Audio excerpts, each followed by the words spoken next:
Welcome to Growing Pains, a podcast of the Sumner County Republican Freedom Caucus. I'm your host, Deanne DeWitt. Today we are joined by one of your Tennessee state representatives and candidate for Congressional District 6, my friend Johnny Garrett. Thank you for being with us. Well, thank you for having me. I appreciate it. You're a busy guy. A little bit. Yeah. Covering 17 to 18 counties. I've been living in my truck in my van on I-40. So you have a van? Busy. Like a minivan? We do. That's the 6th district campaign. Is it really? Yes. What kind? It's a 2015 Honda Odyssey. Honda Odyssey. Yes. I knew you were going to say that. I and loved we bought it new in 2014. It's got 190,000 miles on it, and it has traveled 40 quite a bit over the past few months. That's pretty cool. I loved my Honda Odyssey, and we were debating on if we were going to get a new one or not, but we've kept it. And my wife drives a different car, but that's the one that it's the only car all of us can fit in nowadays. Yeah. All my kids are grown, so these little cars you can't all get in there. But total detour from our planned conversation. But I was just reminiscing because of course CMA Fest was recently, and there was a time, the only time that I had tickets for all of CMA Fest. Every night, went every day, every night, and there were 3 other couples. And wouldn't you know, we were the coolest, not cool people going in and out of my Honda Odyssey. That's right. Because you can put that jump seat in the middle. Absolutely. All 8 of us. You can fit 8 people in there comfortably. Oh my gosh, that was another lifetime. But that's right. I don't know if we'll get rid of it. Like I said, it's got with the original owner, 180,000 miles, and it's still trucking along. So we're going to keep it as long as we can. Johnny Garrett, what brought you to a life dedicated to community service? Let's jump into that. Oh, well, thank you for that. Yeah. No, harsh segue. I think it goes back to my dad, really, and my mom, and the community that I live in Goodlettsville, right? I mean, Mr. Claude was the banker. He didn't start the Bank of Goodlettsville, but he bought it when he was young from a fella that passed away. He was an employee there, and he started the first baseball organization in Goodlettsville. He was the first player. He was the catcher. So he created the Goodlettsville Help Center out of the basement of the Bank of Goodlettsville. Of course, and it still exists today. Really? Right. It's kind of like the Hendersonville Samaritan Center, or something that helps people that are, little help. Not really a handout, but a hand up, right? And so he started that in the basement of the Bank of Goodlettsville, and it exists today. And my good friend Jeff Cordell is the executive director over there. So, I didn't realize that connection. Thank you so much for. Okay, wow. And so that, and then with me coming out of college and becoming a lawyer and building a law practice, I began. You get on certain nonprofit boards, and I bet there was probably 10 or 12 of them that I was on at one time to give back, right? To find a way to plug in, to help folks, meet folks. What's out in the community that the needs are, and the best place to find those needs are those nonprofits that are in the trenches, right? That are doing the work that people need to give folks a little help. And so that's kind of where it started, and I've enjoyed every minute of it. And then I started getting busier in my law practice, and some of that nonprofit work I had to back off, right? I was like, I was missing board meetings for other board meetings, you just can't do that. And so there was a little bit of a void when I did that, of like, I need to do something else. And I lived in Hendersonville for a long, long time. And I moved back to my hometown in Goodlettsville, and that's kind of where I thought maybe I could run for office. Because I felt just a void there. If I got a little bit more time, my kids were at good ages where I could do that. And if I thought about state rep, I could go home every night. I didn't have to stay in Nashville overnight. Right. And in 2018, my wife and I, we decided to run for state rep, and I became that in 2019 when we started. And now that service will be over, I won't be a state rep come November. I've decided to even get crazier and jump in the 6th congressional race for the past year. So. Yeah, we'll come back to that fun part. I mean, so that's where I am. That's where you are. Yeah. And maybe illuminates a little bit of your craziness. But that's right. Okay, so you've been the House Majority Whip for how long? I became the whip midway through my first year as a freshman. It was odd. That's back when the speaker at the time had some issues. The speaker resigned, and the whip resigned as well as somewhat part of that. So that position became open, and I ran for it. We had a couple of folks that ran for it, and I actually won that position. So I became the majority whip of the Republican caucus my freshman year, which was not. You couldn't do that because you couldn't run at the time because you weren't an elected official yet. for leadership. And so I became the third or fourth ranking member of the House. I think if you count the Speaker, you're the fourth ranking member of the House. And so I've been in that position up until this year, which I stepped aside to focus on the congressional race. Because as whip, you are head of the campaign committee. And then you also are head of the fundraising for the Republican caucus as well. So you raise the money, and you also are overseeing the spending of the money to defend our supermajority and hopefully pick up a few seats that are blue in nature, where we can add more Republicans. So I couldn't really be focused on several other races with the current race that I'm in. Yeah. And so Clark Boyd, now out of Lebanon, is the current majority whip. He replaced me in January or February of this year. So. Gosh. So what have you learned about leadership and governing in these 8 years that you've been in the state legislature? Well, because you've learned something, you probably came into it with a certain point of view. Yeah, your word is your word, right? Yeah. And governing is a priority, but it's also making sure you listen to everyone, right? Because everybody, even in the Republican Party, even in anything that's maybe not political, are going to have different opinions and different ways to achieve success, right? Right. And so you listen to all of that, and you make sure everyone can weigh in, just like we would with our districts, right? You try to hear every voice possible because we have a republic in the state. You elect the people to do your voting based upon the voices that you are listening to, rather than a democracy, right? Which was you directly vote for that. And so it's important to listen, understand, but then make decisions based upon the best information that you have from your constituents and the best information you have from the members. Right. And decisions that are difficult are done by leaders, I believe, knowing that you are not going to make everybody happy, right, in this business. I mean, in politics, in a business, you're going to make strategic decisions that some people aren't going to like or some people aren't going to support. And knowing that that's the best thing that you can do, leaders make those tough decisions. Otherwise, you wouldn't be a leader. So that's what I've learned, is that you've got to make tough decisions. And you know that you cannot be a leader, in my opinion. I'm still somewhat the president of Goodlettsville Little League Baseball. And if I can navigate that organization, you're going to make parents upset, right? Because you're making certain decisions that might affect their son, whether or not they'd be on the all-star team or whatever the case may be. But you have to be that person to make a decision knowing that you can't make everybody happy. It's a treacherous dual role. You're not still doing that, are you? Somewhat. I'm still on the board. I'm the best title as the immediate past president. Oh, yeah. I love that title. Board. And in that situation, the president actually runs the league.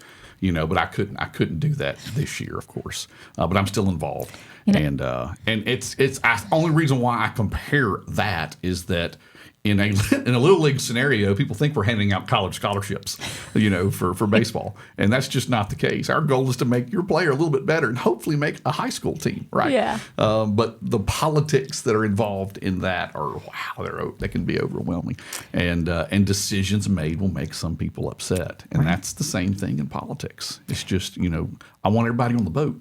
Yeah. But the boat's going to have a captain, the boat's going to have leaders, and we may take one way that you disagree with, but hopefully at the end, we're going to be in the same spot. That's the goal. I'm thinking of so many examples of those situations where you are, any of us that are trying to do well for our community. You have to make these tough decisions, and you hope that somewhere along the way you've established enough credibility that people know your heart of the matter. And I know you have a heart for Sumner County, so I do appreciate that a lot. I appreciate that. I do. I have a heart for Tennessee. Really, I told my kids when I ran for state rep, I told my kids and my wife, I said, I want our kids to move back.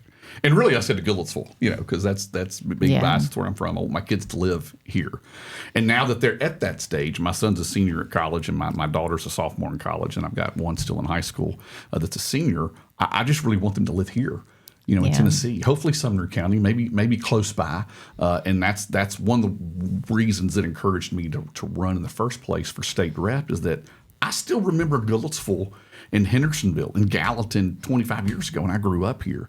And for the most part, it hasn't changed. We certainly have more businesses, more restaurants, more homes, more people, right? More traffic. More traffic. That's the only thing. I hate to say it, but we admit it, right? Right. It's better to admit it. But you could still get here. I got here from Goodlettsville in 20 minutes, right, to Gallatin, and so relatively quick, right? And so I believe that we've created that environment And it starts with our leaders in government to make sure that Tennessee is still a great place to live, where my kids can have an opportunity, whether they go to college or not, they can get a job. The workforce is good, good paying jobs. It's a good place to raise a family, to worship the way that you want. You don't have an oppressive government here like you do in some other states that we've experienced. They can see people are leaving like droves to come here because they like the environment. I mean, that's important. And, that's all important to make sure. So I'm a little bit biased, and I love them to live here, but I want them to take full advantage of what Tennessee has to offer. So yeah, absolutely. Don't we all? That's right. I'm working on my own cases, but I'm right there with you. So, okay, let's do just a quick recap. Legislative session of 2026. What are the highlights? Anything you're especially excited about or proud of, or some unfinished business that you can touch on any of it? We are continuing a state to have low regulations and low taxes, right? Since the Republicans have taken over in 2012, I believe, we've nearly passed over $4 billion worth of tax cuts, of course. This year, you will be able to vote in November on the ballot yes on 2. It is, believe it or not, the state has the ability to charge a statewide property tax. It's never happened because it's at 0, but doesn't mean that some General Assembly down the road could look at this as an easy way to say, well, we can raise taxes. Yeah. We'll just charge a 0.5% statewide property tax. Could you imagine the uproar that would take place if that happened, right? And so on the ballot this November, you can vote to change the Constitution to remove that, where we don't even have the ability in some future General Assembly to charge a statewide property tax. So that's one thing that I'm proud of that we're going to be. So on the ballot, November, see that, vote yes on 2. We also had, of course, a balanced budget. We have to balance the budget every single year. That which I wish our federal government would do, that I hope I can help President Trump do that in the fall when we win this thing in August and November. But we have a balanced budget. We have a conservative budget. We always typically under budget because we believe families should try to under budget what they have so they can put some money back into their savings Live below account. your means. That's right. Under budget. Yeah. That's right. And that's what we do in the state. That's a conservative approach. Right. So we're proud about that.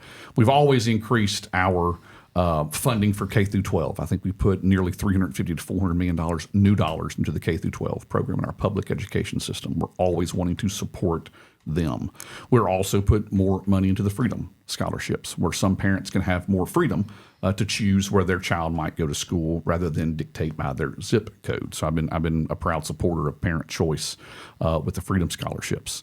We've also put another $350,000 to $400,000 into our TDOT budget to speed up some of these projects. Did you say 350 to 350 to 400 million more dollars? Because typically we don't fund TDOT or our road construction through general fund dollars. Right. But it's not, inflation is hitting people pretty tough, hitting people. Concrete these days are out the roof to purchase. So we've been, over the past few years, it's non-recurring dollars, which means it's new dollars every year, and it doesn't automatically recur the next year. But we're putting more money into more money into TDOT to make sure we can speed up some of these projects. That's been like I-65 that's being expanded from, I guess, exit 97 all the way to the interstate. That's growing pains now. It's traffic right where I live, but that's going to be 3 lanes all the way to Kentucky. That project should be done pretty quick. There's other projects that will hopefully be sped up that wouldn't happen until 2030 that might happen a year earlier because we're funding it quicker. We continue to do that every year, so I'm proud to do that to make sure we can fund our infrastructure because we got to get people better from A to B. We do. Another piece of legislation that I carried that I was proud to carry was for Elon Musk's company, the Boring Company. There is going to be a Music City loop between Nashville and the airport. It's going to go underground, a tunnel. You will be able to get into a Tesla, and there'll be a driver, and maybe cost $4, $5, $8 to go from Nashville close to the capitals where the first station is going to be, and it'll travel underground 8 or 10 minutes and get to the airport. That project is supposed to take 1,800 cars off the interstate from Nashville to the airport a day. A day. Amazing. That will be. I've been to the airport many times from the capital to Nashville. It can take me 45 minutes to an hour to get there. It's literally 7 miles maybe. So the traffic is very congested. That project I'm excited about because that's not only where that tunnel is going to be. I mean, it could go from Nashville to Chattanooga, Nashville to Knoxville, or even, Nashville to Murfreesboro, which is the worst corridor between getting folks there. Maybe Nashville to Memphis one day. Maybe Nashville to Destin, which I bet a lot of people are in the Panhandle these days on 30A, right? But I think that's big ideas. That's right. That's right. But I think it's going to be an untapped area of focus to alleviate the traffic on our interstate system, if they can go underground. And what it also is doing, which is pretty exciting, is that we're working, even the city of Hendersonville is trying to work with the boring company to run fiber optics and cable lines under this tunnel. So you won't have, hopefully, power lines that are lining our streets. Because now you'll see the Indian Lake, the streets of Indian Lake, you don't see any power lines because that's a relatively new development. Right. But in the other side of Hendersonville, I hate to say the older side, but for people that are listening, the older side, you still have all the light poles and whatnot. We're hoping that eventually, following these tunnels, that's where these fiber optics can go. The infrastructure's already there, so that may not cost cities and counties to put their power lines underground. Could be a possibility. So that was a couple of pieces of legislation that was really cool to carry. Well, that's and of course nothing like an once in a century ice storm to illuminate some of the importance. That's right. You've mentioned this, and I just think I think it's worth giving another minute to you. You mentioned that, downtown to the airport is a big deal. Downtown to Murfreesboro, I think I just want to double down on that because we struggle, right? 386 coming from Sumner County, and that's right. 386 is due to be widened, but it's one of those projects that's down the road. It's a little further down the road, right. And the cost and the inflation you already touched on. But I just want to point out that what we experience is rough, and it's getting rougher all the time. But that pathway to Murfreesboro is really bad. And there'll be another one that we did a couple of sessions ago called the Choice Lanes that will actually be operating that corridor shortly. And what that is, you could choose. It's a dedicated lane that you pay for, and it'll show you the time. So if you're traveling down the interstate and you're going to Murfreesboro from Nashville, it'll say, okay, you can take this one, and it'll take you 8 minutes, or you take the general purpose lane, and it'll be 30 minutes, but this might cost you $5. Mm-hmm. We're going to see how that. Of course, that's at no tax dollars from Tennesseans for that. Creative. The infrastructure. We'll see how that's going to work as well, and that's the corridor that's going to happen first, is between Nashville and Murfreesboro, just because the traffic is so bad. Right. So we'll see how that works. Really good. I'm excited about that. Let's just at least touch on legislative session finished, and there was a very quick special called session. Right. So that's right. That's right. And it impacts you directly. Sure. So it did. Help listeners understand. It's a very political situation. It was a political situation because there was a Supreme Court case that came down, a case in Louisiana, that was sued based upon the Voting Rights Act that said you had to have congressional districts and one that was drawn for the purposes of a majority-minority district, okay? Which meant that minority had to be the major populace of that particular district, right? The Supreme Court said that's unconstitutional. Said you can't draw a congressional line based upon race, right? And you think that would make sense. You can't really do anything. You can't hire someone based upon their race. You can't fire someone based upon their race. You shouldn't draw a voting precinct based upon somebody's or the voting district's race. And so when that came down, we had one. We had a majority-minority district, District 9, that Steve Cohen occupied for 20-some-odd years, and that actually violated the Supreme Court case that just came out. So we called the governor called a special session to redraw the lines the way that we would want to redraw them. And so we did it, of course, in a political process because that's constitutional. You can redraw the lines in a political sense. Republicans are in control. Republicans in the General Assembly draw the congressional lines and also draw the state House and state Senate lines.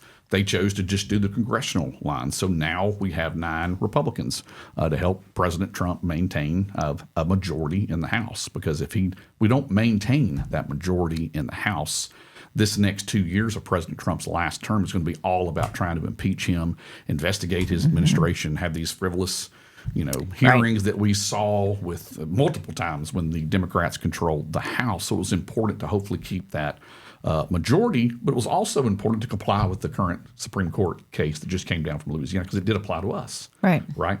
And so that's what happened. We did a quick special session. I called for it. I was the first legislator out there saying we needed it. And I knew, based upon how we were going to get votes into Memphis and across the state, if you looked at Middle Tennessee and the population, Sumner County was a glaring county of a lot of Republican votes, so I knew that it would affect potentially the race that I was in. But in all honesty, I didn't care because I thought having a 9-0 Republican state to send to Congress was a whole lot more important than one man's race or one district race or one congressional race, right? So I said, let's do it. We got to do this.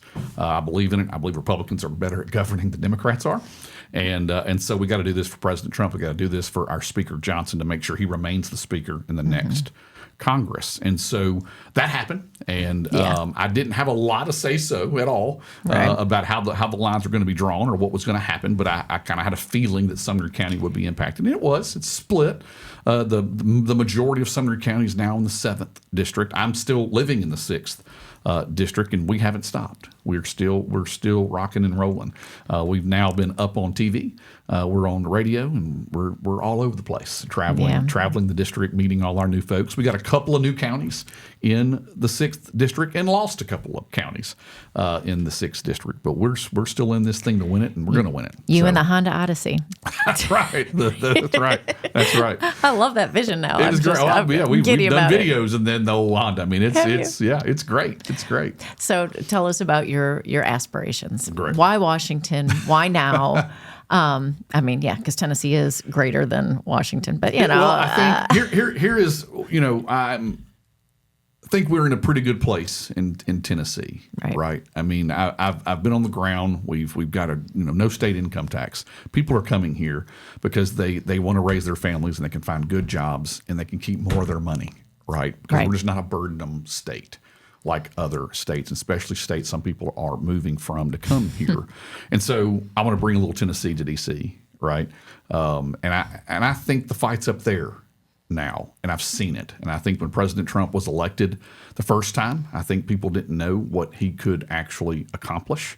Then we had a little blip there when President Otto Penn was the president for 4 years, and we saw what the economy, what the Democrats will do, record amount of inflation, just record amount of regulation that they put in place that we're still dealing with. We couldn't get a farm bill passed for our farmers. And so when President Trump was reelected and passed the Working Families Tax Cut Act, the big, beautiful bill, I don't think people realize how big of a piece of legislation that was to do that with the divided Congress that we had to thwart the largest tax increase this country has ever seen, and then do things like if you buy an American-made car, you can write off the interest that you have to pay for people borrowing money on that. What a novel idea. You buy an American-made car, you can write the interest off. Doesn't apply if you buy a Honda, though. All right, we'll downplay the Honda going forward. That's right. So I see some real progress of what President Trump has been able to accomplish in his short, I guess almost 2 years now that he's been president, even with a tight 4 or 5 seat House majority, right? And I'm excited about that. I'm never going to back away from a challenge. I'm never going to back away from my values. I'm never going to back away from what I think we could accomplish together, and what the momentum that he's brought to our party, more minorities. I mean, we've always thought we've had a big tent. We've always thought that we talk to everyone, even though our critics will say otherwise. But that's true, and he has brought that out. The president has brought that out by more people that are coming to the party. And right now, even though we're several months from November, we're right now projected to hold the House, based upon our redistricting, based upon other states' redistricting. If we could have got Indiana and South Carolina to do the same thing, they didn't, unfortunately. We could have 10 or 12, 15 seat majority coming in to the fall. So that excites me because we're going to be effective for Tennessee and for all Americans if we can hold the House, right? Yeah. And achieve the president's America First agenda, because that's been the focus, and we've seen the results in how that has worked. And that's what I'm excited about doing. And what differentiates you? There's others that are vying for that position. So is there a couple things that you would want to highlight? There are several things, but your program's not long enough, I bet. Right. But I've been doing this on the ground. I've achieved results on the state level. We've closed Tennessee to illegal aliens. Right now, it is a crime to be an illegal alien in the state of Tennessee. It was never a crime before. Now it is. We're removing folks from public benefits so Tennessee dollars can go to Tennesseans instead of people that aren't supposed to be here and have no status here. That's exactly what we need to do and continue to do in D.C. So I've been doing this on the ground. People say, well, how are you going to do it? Why are you going to do it? It's like, well, because I've been doing it here in the state, and I'm ready to help President Trump achieve those same goals for the country. No one in this race has done that. No one in this race has seen it. No one in this race has debated it.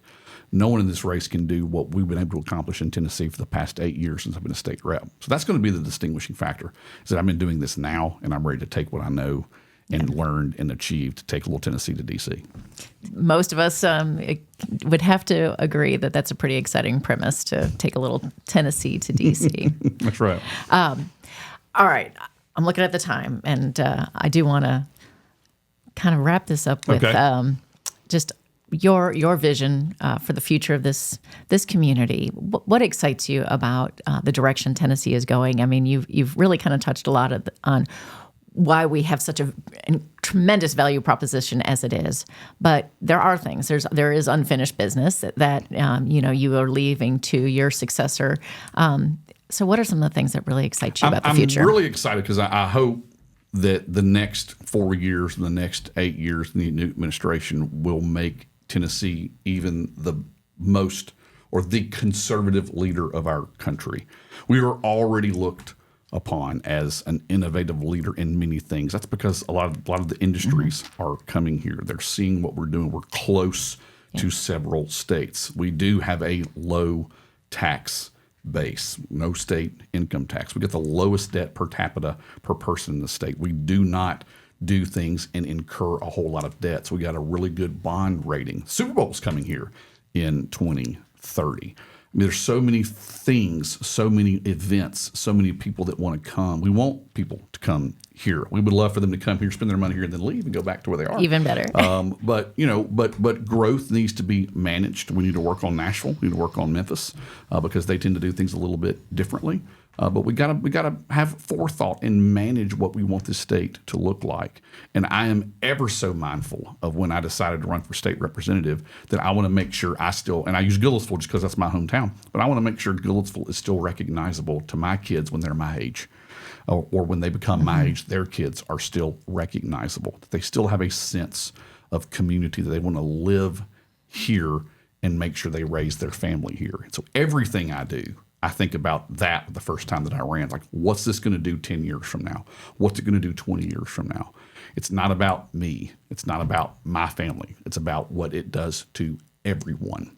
And that's where I have a sense of what this is going to look like decades to come, because I want to make sure people still want to come here, still want to raise their family here, and it still feels like home. Perfect note to end on. Thank you for your time, Johnny. I know you have a lot going on right now, so I really appreciate you taking time to visit. Absolutely. Thank you very much for having me. See you again soon.